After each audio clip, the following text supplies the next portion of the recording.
Mulheres levam um fora e perdem completamente a cabeça. Canal Valores Tradicionais. Quanto que tá a uva? E quanto que tá pra você me dar um beijo? Dá um beijo? 100 reais. R$ 100? Nossa, você ia falar que ia ser de graça? Não tem nada de graça nesse mundo, não. E aí, senhores, sejam bem-vindos de volta ao canal. No vídeo de hoje, vamos ver algumas mulheres descobrindo da pior forma possível que rejeição não é uma experiência exclusiva dos homens. Algumas receberam um fora de um motorista de Uber, outras simplesmente não conseguiram aceitar que um homem pudesse dizer não. Mas antes da gente entrar nessa coleção de egos feridos e surtos pós-rejeição, já deixa o like, se inscreve no canal e vamos direto para o vídeo. O dia que eu chamei o Uber pra minha casa e ele me deu um fora. Que vergonha. Gente, então, Que risada horrível. um belo dia estava eu em casa. Nisso minhas amigas tinham saído, só que antes, gente, elas tinham me chamado pra sair com elas, só que não ia dar pra eu ir porque eu estava num lugar e não ia dar tempo de eu chegar no horário que elas iam sair. Só que aí, gente, acabou, tipo assim, que o horário meio que bateu, deu tempo de eu sair, eu fui, chamei meu Uber, elas rachou lá o Uber pra pagar pra mim, né? Até porque eu não sou nenhuma cachorra, dinheiro não sai do. E, gente, o Uber tava dando muito caro, então, tipo, tô eu e minhas amigas, todo mundo rachou e peguei. Só que, gente, quando o Uber chegou lá na minha casa, né, eu me arrumei, toda bonitinha, tomei meu banho, elas chamaram o Uber chegou. Gente, quando o Uber chegou lá em minha house, já achei o carro bem, tipo assim, bem bonito, mas nada, né, muito tchau. Quando eu entrei dentro, eu vi por dentro do carro. Falei, nossa, esse motorista. Já fiquei encantada com a beleza dele, né, gente? Mas assim, sentei no banco de trás e fiquei lá normal. Nisso ele começou a puxar uns assuntos, começou a conversar comigo, entendeu? E eu assim, com a minha síndrome de protagonista, já achei que ele queria casar comigo. Tá bom, né, gente? Ele Coitada. foi, puxamos assunto e tudo mais, a gente conversando. Aí, eu peguei, cheguei lá nas minhas amigas, fiquei com elas assim normal, falei do Uber e tudo mais. Só que, gente, não tinha acontecido nada. Até então, as minhas amigas iam pra outro lugar depois de lá e eu tinha que voltar pra minha casa. Então eu peguei o contato dele pra eu conseguir fazer uma corrida de volta pra minha casa. Nisso ele falou que ia estar rodando até certo horário, então não tinha problema ele passar lá pra me buscar. Tá bom, né? Fui, curti, bebi e tudo mais. Deu horário de ir embora, mandei mensagem pra ele. Ah, fulano, dá pra tu vir aqui? Ele falou, dá. Falei, fulano vai vir, vou embora. Fulano chegou, entrei dentro do carro, dei tchau para minhas amigas e fui embora. O mesmo valor que deu da corrida pra vir, eu paguei pra voltar. Só que agora tu escuta. Bebida, não combina. Não combina, entendeu? Já tava meio bêbada, entendeu? Já tava mais com coragem, entendeu? Então assim, já não tinha tanta vergonha igual, né? Papo vai, papo vem, perguntei se ele namorava. Achou que ia abalar as estruturas. Essa grande beleza. O Uber disse que não namorava. Falei, opa, pronto para mim. Mas eu não estava pronto para ele. Gente, que vergonha. Nisso a gente conversando, gente, eu super achando que ele tava rendendo para mim, né? Chegou lá perto de casa, eu falei assim, antes de chegar perto de casa, né, tipo, acho que faltava o quê? Uns 15 a 20 minutos. Eu já comecei a puxar uns assuntos mais salientes, né? Sem vergonha, porque eu estava bêbada. Não bêbada, né, gente? Mas assim, quando a gente tá com bebida no cu, a gente não fica com vergonha. Nisso ele começou já, tipo assim, meio se Lavriado bonito, né? Os linguajares. escaldar, né? Chegou lá no portão da minha casa, eu perguntei se ele não queria entrar para tomar uma xícara de café. Sabe o que ele falou? Sabe o que ele falou? Se manca. Bem feito. Gente, se manca. Gente, ele mandou me mancar. Eu chamei ele pra tomar uma xícara de café, ele mandou me mancar, gente. Ah, não. Eu fiquei desacreditada. Quer dizer que porque o cara é um, vai ter que pegar qualquer um que se oferecer a ele, né? Sabia, tá? Falei assim, mas por que me mancar? Ele tá achando que eu vou entrar e passar a tomar. Tu acha que eu não sei o que é essa xícara de café aí? Aí começou a falar várias coisas, gente. Aí eu fiquei com vergonha, né? Porque eu já tinha pagado o Uber, só fechei a porta e entrei pra dentro de casa.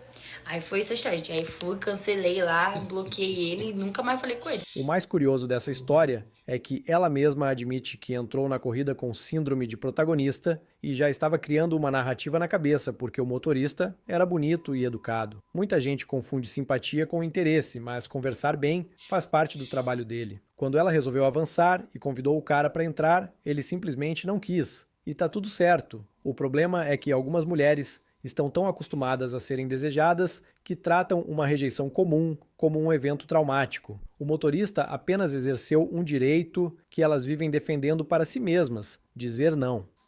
E eu que tomei o fora do homem que eu nunca quis. Juro, o ego do homem hétero é tão elevado que ele realmente acha que a gente tá apaixonada só por ser gentil. Eu sou uma pessoa carinhosa, então assim, todo final de mensagem eu mando uma carinha, ou então eu mando um coraçãozinho pra dar uma amenizada na frase, porque é aquela história, mensagem Carinhosa ou carente? Eis a questão. escrita não demonstra sentimento, então para que não haja nenhuma interpretação ruim, eu sempre ponho uma carinha, um sorrisinho, falo com o máximo respeito, sou amável, sou agradável. Fui fazer isso com um ser que se acha o Cauã Raymond, com certeza. E ele mandou pra mim assim: Juliana, eu já disse pra você não se apaixonar. Eu não quero um relacionamento sério, eu tô vendo que você tá se apegando e realmente você vai sofrer. Porque eu disse que eu não quero nada, eu só te quero como amiga.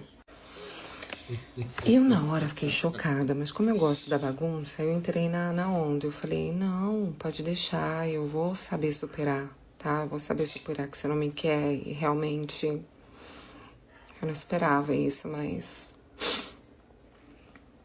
eu vou esquecer. Que nem apaixonável, tá? Eu só fui gentil com homem, gente. A minha vontade era falar pro homem, se enxerga, se olha no espelho. Homem feio, pobre desse, ridículo. Mas eu fiquei com pena, porque eu orei e Deus tocou meu coração. Mas eu consigo tomar fora de gente que eu Ainda é evangélico. Dá pra entender. não quero. Eu não sei como, mas eu consigo. O discurso dela é contraditório do começo ao fim. Se realmente não ligava para o cara, não haveria necessidade de passar vários minutos explicando como ele era feio, pobre e ridículo depois do ocorrido. A verdade é que o que incomodou não foi o homem achar que ela estava interessada. Foi ele se colocar na posição de rejeitar primeiro. Muitas pessoas dizem que o ego masculino é frágil, mas quando algumas mulheres recebem um fora, a primeira reação é atacar a aparência, dinheiro e valor do homem. Isso mostra que o golpe acertou exatamente onde mais doeu, no ego. E eu que levei um fora do boy coreano. Sim, gente, eu vou contar essa história pra vocês, até porque eu não conto só as fics boas, também conto as coisas ruins. Vocês lembram do boy coreano que eu conheci aqui na Coreia no passado? E aí fomos pra balada, vivemos uma fic, que eu contei tudo pra vocês. Então, gente, eu estava contando que eu ia reencontrar ele dessa vez. Inclusive, eu até avisei pra ele que eu estava voltando. Mas calma, gente, que teve o plot twist nessa história. Estão acompanhando aqui a Fran na Coreia, vocês viram que eu fiquei muito doente nos primeiros dias. Eu ainda tô com a voz ruim, né? Gente, eu fiquei muito mal, muito doente, eu fiquei de cama. E tava, assim, fazendo os primeiros dias, assim, meio, assim, forçada as coisas. Só que, assim, gente, ontem eu mandei pra ele uma mensagem falando... Eu mandei assim pra ele, hoje vamos nos encontrar? Porque, tipo assim, como eu estava doente os outros dias, eu tava meio que enrolando ele. Aí eu sabia que ontem, que era segunda, ele tava livre. Eu mandei, hoje vamos nos encontrar? Aí ele respondeu horas depois, gente, 2 horas depois. Não, eu não acho que eu vou poder, mas se divirta. Aí eu já senti, sabe, que ele já tinha ficado meio chateado que eu tava enrolando ele. Aí eu respondi assim, ok. Só que não bastava isso, tipo assim, ok, né? Tipo assim, não pode. Aí, gente, ele mandou um textão. Que, gente, ele me destruiu nesse texto. Só que eu nunca recebi um textão desse, nunca recebi um fecho, tipo... Eu fiquei chocada que ele me mandou esse texto. Olha aqui, gente, olha o texto. Vou ler pra vocês, assim, meio que traduzindo. Você cancelou o plano comigo 2 vezes. A primeira vez, quando você cancelou, isso foi quinta passada. Você disse que tava cansada, mas eu tava cansada, gente. Eu estava de jet lag. E eu disse, ok, descanse. Só que quando eu fui ver os seus stories, você estava bebendo. Gente, só que assim, eu postei um story, postei esse story aqui. Só que a questão foi que, gente... Essa história O cara ainda se deu trabalho de rejeitar ela, né? E explicar depois, né? é um exemplo clássico de alguém querendo os benefícios da atenção sem assumir responsabilidade pela própria postura. O rapaz chamou para sair, ela cancelou 2 vezes, apareceu nos stories se divertindo e depois ficou surpresa quando ele perdeu o interesse. Ninguém gosta de ser deixado como plano B. O mais interessante é que ela conta tudo, como se o texto dele fosse uma agressão, quando na realidade ele apenas explicou por que estava se afastando. Respeito funciona nos dois sentidos. Se você demonstra desinteresse repetidamente, não pode reclamar quando a outra pessoa finalmente acredita em você. Bem feito, bem feito. Mano, não procura ex, não. Não fala com ex, não. Na dúvida entre se você vai ser bem tratado ou maltratada, fica calada, porra. Entendeu? Fica calada, não procura Olha a recalcada aí. ninguém, não. Entende? A distância é a mesma. Se ele quiser, se ele sentir sua falta, ele te procura. Se ele quiser dar uma abertura pra conversar, ele dá uma abertura e vocês se entendem. Não vai falar, não. Olha, o silêncio pra mim já é uma resposta, não sei pra vocês. Se a pessoa não fala comigo, eu não vou falar com ela, não adianta. Eu posso amar como for. Eu posso estar sofrendo em posição fetal na minha cama. Não existe abertura, não existe possibilidade de eu procurar ninguém na minha vida. Eu sou muito rara, eu sou muito boa, eu sou uma grande oportunidade. Coloque isso Sei. É uma empresa. na sua cabeça, entendeu? Você é uma oportunidade na mesa. Quem não sabe apreciar, levanta. Porra, eu já falei que eu te amo, eu já falei que eu gosto de você, eu já deixei um espaço entre a gente, eu já te demonstrei com atitudes que eu gosto de você, e mesmo assim você esnoba, e mesmo assim você coloca de lado, e mesmo assim você não quer, então tá paz, pô. Entendeu? Tá tudo certo. Tá tudo certo, a vida vai seguir, gente, é isso aí. Com quem você gosta ou quem você não gosta. A vida vai seguir, entendeu? O que a gente não pode é ficar se humilhando, se diminuindo, se menosprezando, correndo atrás. Olha, observe, correr atrás. O que é correr atrás? É você ir atrás de uma coisa que está distante de você, porque se estivesse perto, era só você chegar aqui do lado, mas você tem que correr porque tá afastado, tá distante, não tá dando acesso.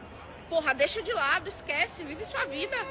Entre todas, essa talvez seja a que mais se aproxima de um conselho sensato. Ela acerta quando diz que ninguém deve correr atrás de quem claramente não quer estar presente. O problema aparece quando mistura isso com a ideia de que é uma oportunidade rara e que quem não percebeu, perdeu. Nem sempre é questão de valor. Às vezes, duas pessoas simplesmente não combinam. Ainda assim, a mensagem principal é válida. Dignidade vale mais que insistência. Se alguém está demonstrando desinteresse de forma consistente, aceitar a realidade costuma ser mais saudável do que tentar forçar uma reconciliação. Eu vou contar pra vocês o dia que eu dei moral pra um feio e ele agiu como se eu fosse feia. Eu acho que toda mulher já passou por isso. Eu tava saindo com um cara, né? Você também não pode estar chamando ninguém de feio, não. Essas coisas todas. Que eu pensava, cara, ele não tem uma beleza. Tipo assim, não tem uma beleza, aquela beleza assim, né? Mas ele não é feio. Ele falava pra mim, cara, não me acho bonito. Ah, não sei o que, não sei o que. Eu falava, não, você é um gatinho, você é lindo. Todo dia vai lá eu massagear o ego dele, falar que ele era bonito. Nananana. Aos pouquinhos estava deixando o cara feliz. Pra quê? Pra quê? Aí o que acontece? A gente tá saindo bem legal, toda semana. Uma coisinha bem casal. Tava gostando de ficar com ele, tá? E aí, ele para de falar comigo do nada. Fala, que estranho. Sempre ele mandava mensagem pra mim, que loucura. O que aconteceu na vida desse homem? Eu desconfiada. Mas eu falei, pode ter acontecido alguma coisa, né? Vai que ele tá ocupado. Vai que ele não tá lembrando que eu existo, né? Vou lá perturbar. Mandei mensagem pra ele. Oi, tudo bem? Ô, desespero. Como é que você tá? Aconteceu alguma coisa? A gente nem conversou ontem. Aconteceu alguma coisa contigo? E aí ele veio falar, eu não estou preparado, sei que, não, eu gosto muito de você, mas a gente tem que ficar como ficante, não avançar. Eu falei, quê? Primeiro, eu nunca falei pra ele que eu queria ter alguma coisa com ele, tipo, ele surtou completamente. Sabe o que eu penso? Eu vou pensar nisso pra não ficar achando que eu fui... Já tá se contradizendo, né? Ele não me deu um pé na bunda, tá? Ele falou que a gente vai continuar ficando. Imagina se tivesse dado. Mas eu não quero. Aí eu fiquei assim, gente, eu nem gostava desse homem. Eu nunca senti interesse nesse homem. Eu fui dar uma chance pra ele. Já de chance. E eu saí como a fé da história. Tipo assim, eu saí como a garota que ele deu uma chance, mas foi totalmente ao contrário. Eu que dei uma chance dele usufruir e dar um beijinho nessa boca. Aí a moral da história é, nunca aumente a autoestima de um homem, porque eles vão achar que eles são maravilhosos. Eles não são, tipo, a maioria não é. Entendeu? Só dá moral pros gatinhos. Tipo assim, só um beijinho na boca. O padrão se repete mais uma vez. Ela passa boa parte do relato explicando como o cara era inferior e como ela estava fazendo um favor ao sair com ele. Só que, quando ele decidiu não avançar para algo sério, a narrativa muda para "eu nem queria mesmo. Se realmente não queria, não teria ficado tão incomodada". O que aparece aqui é uma mentalidade perigosa de quem acredita que a atração deveria funcionar como uma espécie de caridade. Ninguém está obrigado a ser eternamente grato porque alguém resolveu lhe dar uma chance. Relacionamentos não funcionam na base da dívida emocional. Dei chance para um feio e ele agiu como se a feia fosse eu. Deixa eu explicar para vocês a minha teoria sobre a ousadia do homem feio. Você pega um homem feio achando o quê? Você tá sofrida, você tá calejada, você tá pensando, eu vou dar chance pra esse feio porque esse feio vai me valorizar. Porque eu sou uma mulher bonita, ele nunca teve uma mulher bonita como eu, ele vai me dar valor, ele vai me tratar como uma princesa. Mas o que acontece? Acontece um movimento contrário. Em vez de te valorizar, ele começa a pensar, talvez eu não seja tão feio. Quem sabe eu não consigo outras mulheres tão lindas como essa? Esse é o meu momento de brilhar. E aí ele não vai te dar valor. Pelo contrário, ele vai se dar valor. Ele vai achar que ele é o maioral e vai começar a querer ciscar em vários lugares. Ele vai te sacanear como um bonito. Jamais te sacanearia, porque o bonito já estaria acostumado com mulheres lindas como você, dando mole pra ele. E aí o que acontece? Juntamente com isso, as mulheres que te admiram, que te acham bonitas, vão olhar para aquele homem feio e vão pensar, o que essa mulher linda tá fazendo com esse homem feio? Algo ele tem de interessante. E esse homem passa a ser atraente aos olhos da sociedade. Aí, no final desse relacionamento, você que era bonita, tá se sentindo feia. E ele que era feio, tá se sentindo bonito. E esse é o fenômeno popularmente conhecido como a ousadia do homem feio. Essa teoria é interessante porque revela uma visão bastante arrogante de relacionamentos. Ela parte da premissa de que um homem considerado feio deveria automaticamente valorizar mais uma mulher bonita porque teria menos opções. Mas pessoas não funcionam assim. Quando um homem ganha confiança, isso não significa necessariamente que ficou arrogante. Pode significar apenas que passou a se enxergar melhor. O mais curioso é que a crítica não é sobre mau comportamento específico, mas sobre o fato de o homem ter percebido que também possui valor no mercado amoroso. No fundo, o que incomoda não é a ousadia do homem feio, mas a ideia de que ele talvez não se ache tão inferior quanto esperavam.